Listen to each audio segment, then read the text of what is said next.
plants deserve more than a chemical diet. Give them the natural power of nature's living soil, packed with organic amendments and living microbes that feed the soil and fuel growth from the roots up. Stronger plants, bigger yields, better results. Shop natureslivingsoil.com and use code WWPGEN10 to get 10% off today. Nature's Living Soil. Feed the soil. Watch life flourish. Good day, and welcome to WWP Genetics. We're thrilled that you have joined us for another engaging and educational video. Today, I will be discussing cannabis drinks take over America's biggest arena. Something historical has just happened inside the largest entertainment arena in the United States, a place where Michael Jordan made history, where the Chicago Bulls and Blackhawks built dynasties, while millions of fans have screamed, cried, and lived unforgettable moments. And now, for the first time ever, those same fans will be able to legally sip THC beverages while watching their favorite artists and athletes perform. This isn't a small sponsorship. This isn't a pop-up booth. This is a multi-year partnership between the United Center and two cannabis drinking brands. The first one, Señorita, and the second, Rhythm.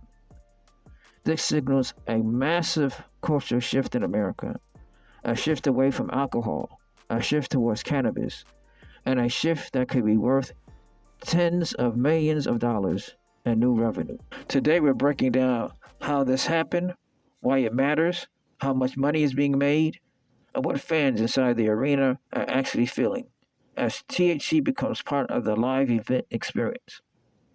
The drink brand Señorita is offering 3 hemp-derived THC beverages, each containing 5 milligrams of THC. The flavors include lime jalapeno margarita, mango margarita, and grapefruit palamo. These drinks are designed to feel familiar to people who enjoy cocktails while remaining alcohol-free. The next brand is Rhythm, and it's offering a caffeinated mandarin orange THC drink blending mild stimulation with cannabis effects. This combination reflects on a growing trend in cannabis beverages that aim to replace alcohol without removing energy or social engagement from the experience. Both Señorita and Rhythm were acquired by a cannabis company called Agrify last year as part of the wide-ranging corporate agreement. Agrify later rebranded itself as Rhythm and licensed its portfolio of brands to Green Thumb Industries, one of the largest multi-state cannabis operators in the United States.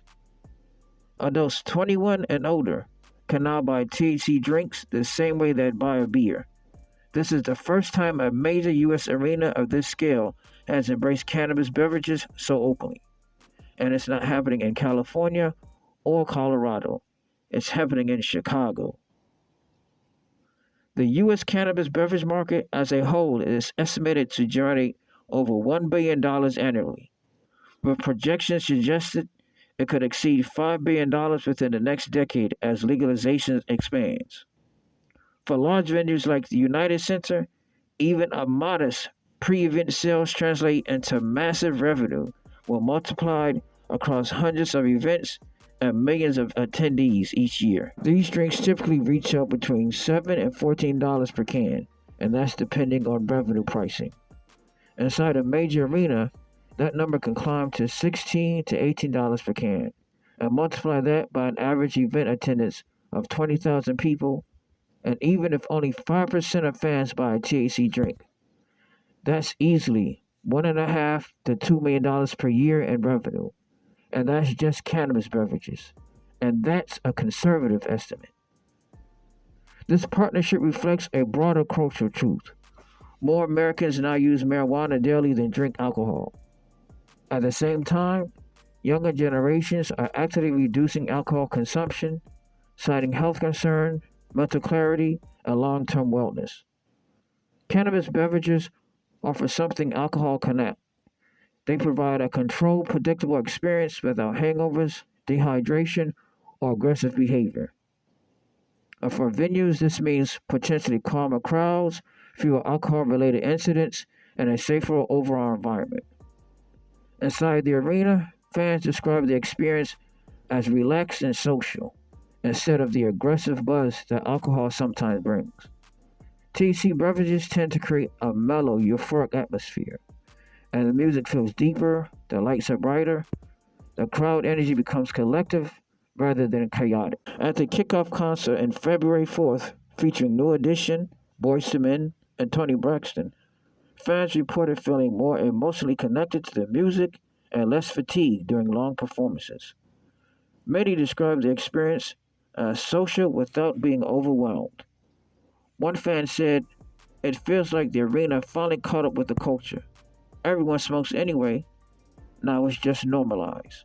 Another fan said, "I feel like I'm part of the future." Rhythm chairman and interim CEO Ben Kovler described the partnership as a major milestone for the city of Chicago. He emphasized that consumers increasingly want non alcoholic options and that leading venues are responding to that demand. United Center COO Joe Maher echoed that sentiment, stating that the arena's leadership is excited to bring new options to the fans and that Rhythm's Chicago roots made the partnership feel natural. This is not an isolated event. Across the country, cannabis companies are forming partnerships with major sports organizations. The Brooklyn Nets and the New York Liberty have partnered with a CBD beverage company, and the Chicago Bulls became the first Major League Baseball team to partner with a hemp beverage brand. Surveys show that a majority of sports fans across the leagues, including the NFL, NBA, NASCAR, and professional tennis, believe cannabis sponsorships are acceptable, and the stigma that once surrounded cannabis is dissolving rapidly. Even veteran organizations have entered partnerships with hemp THC beverage companies, promoting these drinks as alternatives to alcohol while funding support services. If the United Center proves this model works, and early numbers suggest it will, then other arenas will follow, and stadiums, amphitheaters, and maybe even festivals. Airlines have been rumored to explore THC beverage partnerships. The airline Virgin Atlantic Record has publicly denied partnership with cannabis beverage companies. But we know what happens inside arenas often sets the tone for what comes next. And for fans, this is about choice. Not everyone wants alcohol. Not everyone wants to smoke. THC beverages offer a middle ground. They're clean, discreet, and sociably acceptable. This is the beginning of a new era in live entertainment. The partnership between the United Center and cannabis beverage brands is not just about drinks. It's about culture, economics, and the evolving definition of social experiences in America. Billions of dollars are already flowing into cannabis beverages, and that number continues to grow as public perception changes. The United Center just made history, and whether you love cannabis, hate it, or don't care either way, one thing is clear. The future of live entertainment will never look the same. THC drinks are here. Fans are embracing them, and the industry is cashing in. For the cannabis industry, it marks a moment where acceptable finally meets the mainstream. We hope you found today's video educational. Don't forget to subscribe, like, comment, and share to stay updated on our latest content. For more exciting insights, be sure to check out our brother channel at WWP Logistics. See you in the next video.